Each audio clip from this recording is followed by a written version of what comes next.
पशुओं के लिए हरे चारे की व्यवस्था किसान भाइयों के लिए हमेशा से ही संघर्षपूर्ण रहा है। ऐसे में क्या हाइड्रोपोनिक फॉडर हरे चारे का एक विकल्प हो सकता है? आज के इस एपिसोड में बात करेंगे हाइड्रोपोनिक चारे के बारे में। क्या है हाइड्रोपोनिक चारा? क्या हाइड्रोपोनिक चारा खेत में उगाए गए हरे चारे से ज्यादा बेहतर है? आर्थिक तौर पर हाइड्रोपोनिक चारा उगाना किसान भाइयों के लिए कितना किफायती है?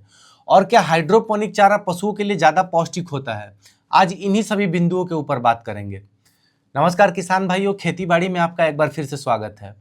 आप सभी जानते हैं दोस्तों, इस चैनल पर आपको पशुपालन से संबंधित सही, सटीक और व्यवहारिक जानकारी मिलती है और मेरा हमेशा से प्रयास रहता है कि हर एक विषय को भरपूर जानकारी के साथ सरलता पूर्वक आप तक पहुंचाया जाए। और अगर मेरी बातें आपके दिल तक पहुंच पाती हैं तो चैनल कृपया जरूर सब्सक्राइब करें। साथ ही साथ इस वीडियो को ज़्यादा से ज़्यादा पशुपालकों के साथ शेयर करें ताकि ज्ञान को साझा करने की मुहिम जो हमने चलाई है इससे ज़्यादा से ज़्यादा किसान भाई लाभान्वित हो सके। अब क्या है हाइड्रोपोनिक फॉडर? तो देखिए, हाइड्रोपोनिक एक खेती की नवीनतम तकनीक है जिसमें बिना मिट्टी के एक नियंत्रित वातावरण में पानी के सहयोग से पौधे उगाए जाते हैं। हाइड्रोपोनिक एग्रीकल्चर में एक वर्टिकल स्ट्रक्चर में रेक नुमा स्ट्रक्चर बना होता है। हर एक रेक पे ट्रे में पौधे उगाए जाते हैं और जो पानी देने का जो सिस्टम होता है वो फॉगर के माध्यम से या फिर मैनुअली भी पानी दिया जाता है। हाइड्रोपोनिक के बारे में सबसे अच्छी बात यह है कि ये बाहरी वातावरण पर निर्भर नहीं रहता। इसमें एक वर्टिकल स्ट्रक्चर होता है। आप घर के अंदर या फिर छत के ऊपर या फिर कोई ऐसी जगह पे लगा सकते हैं जहाँ पे पर्याप्त मात्रा में सूर्य की रोशनी उपलब्ध हो। शुरुआत में हाइड्रोपोनिक में इंसानों के खाने के लिए पत्तेदार सब्जियां उगाई जाती थी, लेकिन बाद में ये देखा गया कि इसमें पशुओं के लिए चारा भी उगाया जा सकता है। तो जो अलग अलग तरह के सीड्स होते हैं, मेज, बार्ली, वीट, ओट्स, इन सभी से पशुओं के लिए हरे चारा बनाया जा सकता है। और जो उत्पादन होता है हाइड्रोपोनिक्स में वो लगभग 1 किलो अनाज से आप 10 से 12 दिनों में 8 से 10 किलो तक हरे चारे का उत्पादन कर सकते हैं। यानी 1 किलो अनाज 10 से 12 दिनों में पशुओं के खाने के लिए 8 से 10 किलो तक हरा चारा दे सकता है। अब हाइड्रोपोनिक चारे को बनाने की एक पूरी विधि होती है जिसमें सबसे पहला स्टेप आता है सीड सिलेक्शन का, यानी बीज का चुनाव। बीज के चुनाव में मक्का, बार्ली, वीट, ओट, इन सभी में से किसी एक सीड्स का चुनाव किया जाता है। ज्यादातर जो होता है वो मेज और बार्ली का हरा चारा अच्छा बनता है। तो सीड सिलेक्शन के बाद जो अगला स्टेप आता है वो आता है सीड ट्रीटमेंट का। अब सीड को किसी केमिकल के द्वारा उपचारित किया जाता है जिससे सीड्स में मोल्ड्स, फंगस वगैरह ना हो और जो सीड्स का जो जर्मिनेशन रेट है वो अच्छा हो सके। अब सीड ट्रीटमेंट के बाद जो अगला स्टेप आता है वो आता है सीड सोकिंग का। सीड को हम लोग अच्छे से भिगो कर रखते हैं। लगभग 4 से 8 घंटे तक हम लोग सीड्स को पानी में भिगो कर रखते हैं और भिगोने के बाद अगला स्टेप आता है स्प्राउटिंग का। स्प्राउटिंग के लिए हम लोग भीगे हुए सीड्स को लगभग 24 से 36 घंटों के लिए जूट के बोरे में बांध के रख देते हैं। अब जब स्प्राउटिंग हो जाती है तो हम लोग जो वर्टिकल स्ट्रक्चर हम लोगों ने बनाया है हाइड्रोपोनिक्स के लिए, उसमें हम लोग सीड्स को अच्छे से फैला कर रख देते हैं। और फैलाने के बाद लगभग 8 से 10 दिनों के दौरान ये सीड्स 1 किलो सीड्स लगभग 8 से 10 किलो तक हरा चारा दे देता है। तो स्प्राउटिंग के बाद होता है ग्रोथ और ग्रोथ के बाद फिर हम लोग इस हरे चारे की हार्वेस्टिंग करते हैं, फाइनल स्टेज। और हार्वेस्टिंग के बाद आप चाहें तो इसको डायरेक्ट ट्रे से निकाल कर आप पशुओं को दे सकते हैं या फिर आप इसको चॉपर में चॉप करके भी आप अपने पशुओं को दे सकते हैं। हाइड्रोपोनिक्स के बारे में अच्छा बात यह है कि ये कम जगह में होने वाली खेती है। अगर किसी के पास खेत नहीं है तो वो चाहे तो अपने छत पे, बरामदे में या फिर कोई ऐसी जगह जहाँ पे चैम्बर बनाया जा सकता है, जहाँ पे ग्रीन हाउस, पॉली हाउस या फिर किसी भी तरह का ढांचा खड़ा किया जा सकता है, वहाँ पे हाइड्रोपोनिक्स एग्रीकल्चर किया जा सकता है। आपको खेती की जमीन की जरूरत नहीं होती इसमें। साथ ही साथ हाइड्रोपोनिक्स एग्रीकल्चर में यह है कि ये बाहरी वातावरण पे ज़्यादा डिपेंडेंट नहीं होता है। बाहरी वातावरण में जिस तरह से हम लोग कन्वेंशनल जो खेती करते हैं, जो परंपरागत तरीके से जो खेती की जाती है, इसमें पूरा निर्भर होता है बाहरी वातावरण में। बारिश आ गया, धूप आ गया या फिर अलग अलग तरह के किसी जानवर ने फसल को खराब कर दिया, तो हाइड्रोपोनिक्स में वो चीज़ें नहीं है। ये एक संरक्षित खेती है जहाँ पे हम लोग चैम्बर में फसल को उगाते हैं। साथ ही साथ आप इसमें हाइड्रोपोनिक्स में आप 12 महीने निरंतर रूप से चारे का उत्पादन कर सकते हैं। इसमें एक चीज़ और है कि इसमें पानी की जो खपत है वो परंपरागत जो तरीका है खेती करने का उससे कम होता है। इसमें एक अच्छी बात यह है कि कम पानी में भी आप उत्पादन ले सकते हैं। साथ ही साथ जो पानी का इस्तेमाल करते हैं इसमें रिसाइकल मेथड भी होता है, यानी कि जो पानी हम लोग अपने पौधे को दे रहे हैं वो नीचे से इकट्ठा होकर फिर वापस उस पौधे को दिया जाता है। पानी को बार बार रिसाइकल करने से इसमें पानी की भी खपत बहुत कम हो जाती है। तो हाइड्रोपोनिक्स है कि अगर किसी के पास खेती की जमीन नहीं है, साथ ही साथ अगर वो वातावरण पर ज़्यादा निर्भर नहीं है, बहुत गर्म जगह है या फिर बहुत ठंडी जगह है, तो कंट्रोल्ड इन्वायरमेंट में भी हरे चारे का उत्पादन कर सकता है। अब अगर हाइड्रोपोनिक्स की न्यूट्रिशन की बात करें तो न्यूट्रिशनली हाइड्रोपोनिक चारा जो है ये कन्वेंशनल चारे से न्यूट्रिशनली ज़्यादा रिच होता है। हाइड्रोपोनिक्स में प्रोटीन की मात्रा ज़्यादा होती है। कन्वेंशनल जो चारा बनाते हैं हम लोग खेतों में, उसमें अगर आप देखें तो प्रोटीन की मात्रा 8 से 9% होती है।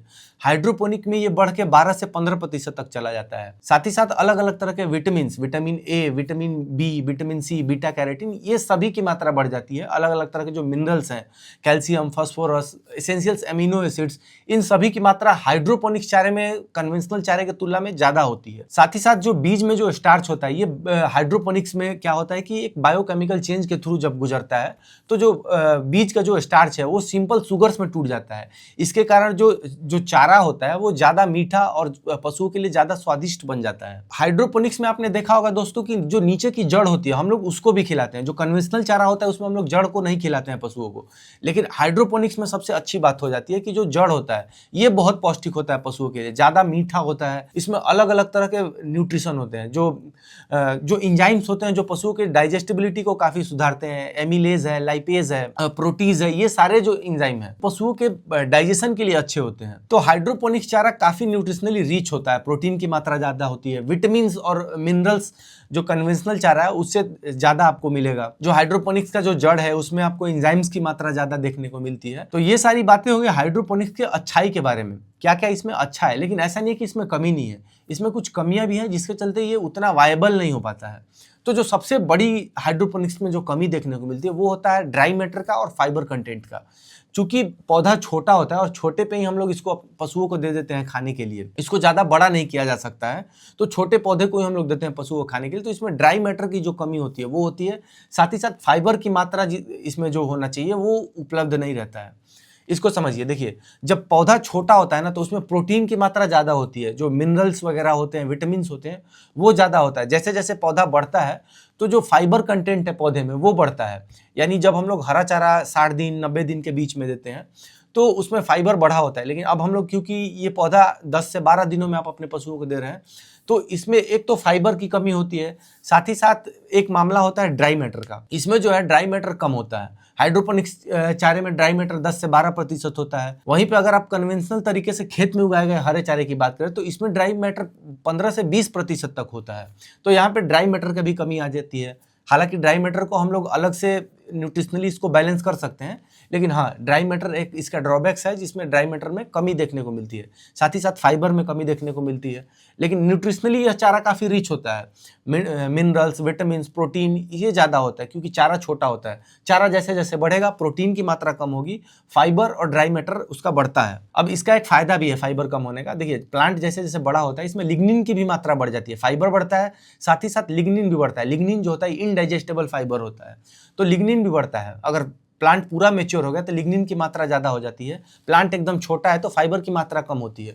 तो सबसे अच्छा जो होता है हरा चारा देने का वो बीचों बीच होता है। जब प्लांट जो अपने बीच की अवधि में होता है, लगभग 60 से 90 दिनों के बीच में जो हम लोग चारा की कटाई करते हैं, वो उसमें एकदम न्यूट्रिशनली बैलेंस होता है। फाइबर की भी मात्रा पर्याप्त होती है, लिग्निन भी उतना नहीं बढ़ा होता है, प्रोटीन की भी मात्रा मिल जाती है। तो इसीलिए ये सजेस्ट किया जाता है कि जब चारा जो है, खासकर मक्के वगैरह की जो बात कर रहे हैं हम लोग, वो 60 से 90 दिनों के बीच में अगर उसकी कटाई करके पशुओं को दिया जाए तो पशु के लिए सबसे ज्यादा पौष्टिक होता है। हाइड्रोपोनिक्स की बात करें तो हाइड्रोपोनिक्स में हम लोग 10 से 12 दिनों में दे रहे हैं। प्रोटीन काफी हाई होता है, न्यूट्रिशनली ये काफी चारा रिच होता है, लेकिन फाइबर और ड्राई मैटर का यहाँ पे दिक्कत आता है। साथ ही साथ हाइड्रोपोनिक्स में क्या होता है कि हम लोग उतनी मात्रा में इसको लाइट नहीं मिल पाती, तो साथ ही साथ इसमें पानी का जो होता है ये रेगुलर फ्लो बना रहता है।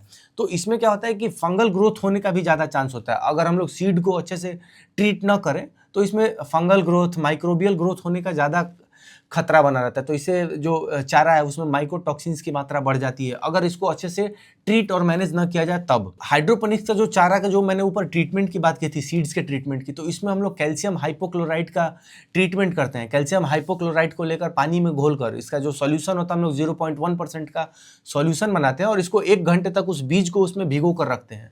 तो इससे क्या होता है कि जो फंगल और माइक्रोबियल ग्रोथ होने वाला होता है ये उससे रुक जाता है। तो इसे अच्छे से ट्रीट करने के बाद जब हम लोग इस चारा निकालते हैं तो जो फंगल ग्रोथ करने की मैं बात कर रहा हूँ, तो ये कमी से निजात पाई जा सकती है।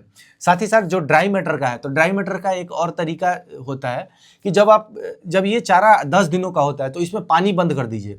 तो पानी बंद करने से क्या होता है कि इसमें थोड़ी मात्रा में ड्राई मैटर बढ़ जाता है। चारा है वो हल्का सा जब सूख जाएगा, हेलेज के फॉर्म में आ जाएगा, तब इसको आप अपने पशुओं को दे सकते हैं। साथ ही साथ ड्राई मैटर को बैलेंस करने के लिए हरे चारे को डायरेक्ट न देकर आप इसको चॉप करके भूसे के साथ अगर मिला के देते हैं तो वो डायरेक्ट देने की तुलना में ज्यादा बेनिफिशियल होता है। अब हाइड्रोपोनिक्स के पूरे सेटअप को करने के लिए आपको जो खर्च करना पड़ता है ये भी एक ड्रॉबैक्स के तौर पे आता है। हाँ, लेकिन एक बार अगर आप इसके खर्च को सिस्टमेटिक तरीके से आप इसको बना लेते हैं तो आपको हर एक रोज हरे चारे का उत्पादन मिलते रहेगा और ये जो सिस्टम है ये प्रोलॉन्ग्ड होता है, मतलब लंबे समय तक ये चलते रहता है। तो एक खर्च भी इसके ड्रॉबैक्स है हालांकि। अब बात कर लेते हैं कॉस्ट के ऊपर। क्या हाइड्रोपोनिक्स चारा फील्ड में उगाए गए हरे चारे से सस्ता पड़ता है कि महंगा पड़ता है?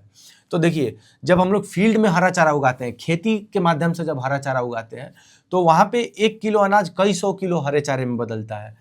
हाइड्रोपोनिक्स में क्या है, हाइड्रोपोनिक्स में 1 किलो जो अनाज होता है वो 8 से 10 किलो तक हरे चारे में बदलता है। तो जाहिर सा बात है कि हाइड्रोपोनिक्स जो सिस्टम है ये महंगा पड़ता है। जब खेत में आप हरे चारे को उगाएंगे तो वहां पे आपको 1 किलो चारे के पीछे लगभग 2 से 2.5 रुपए पड़ता है।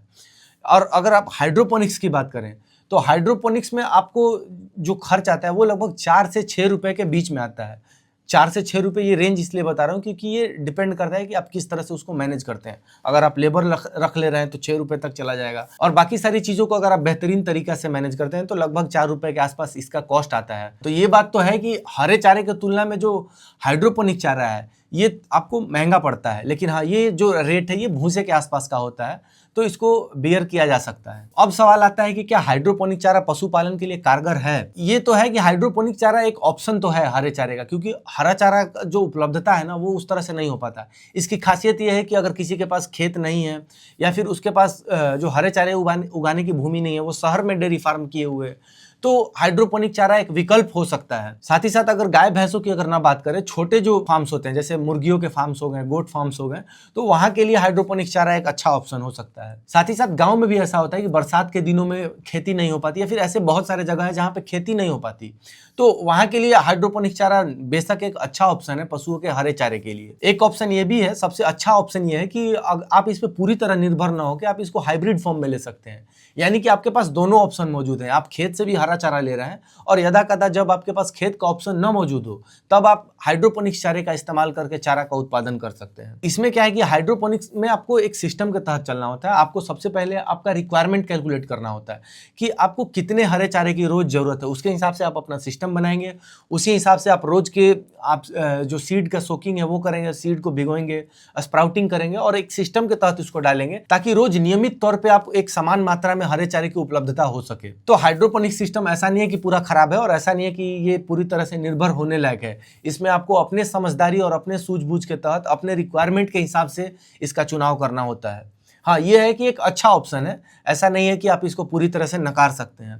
इसमें क्या है कि ये अभी एक नई तकनीक है, तो इसका जो एडेप्टेबिलिटी है, लोगों का जो अपनाने का दर है, वो जाहिर सा बात है अभी कम है, लेकिन जैसे जैसे धीरे धीरे इसमें और इनोवेशन होगा और चीज़ें बेहतर होंगी, चीज़ें और सस्ती होंगी। हाँ, तो ये एक बिल्कुल ऑप्शन हो सकता है हरे चारे के लिए। कई देशों में इसका इस्तेमाल हो रहा है। साथ ही साथ जो पत्तेदार जो सब्जियां होती हैं उसको उगाने के लिए इसका इस्तेमाल होता है, हरे चारे के तौर पर भी इस्तेमाल होता है। इजराइल, चाइना, यूएस, इन सभी जगहों पर हाइड्रोपोनिक्स एग्रीकल्चर का इस्तेमाल होता है। हाइड्रोपोनिक्स के अलावा और भी ऐसे नए नए तकनीक है, एरोपोनिक्स है, एक्वापोनिक्स है, तो इन सारी चीज़ों का भी इस्तेमाल आने वाले समय में जाहिर सा बात है कि होगा।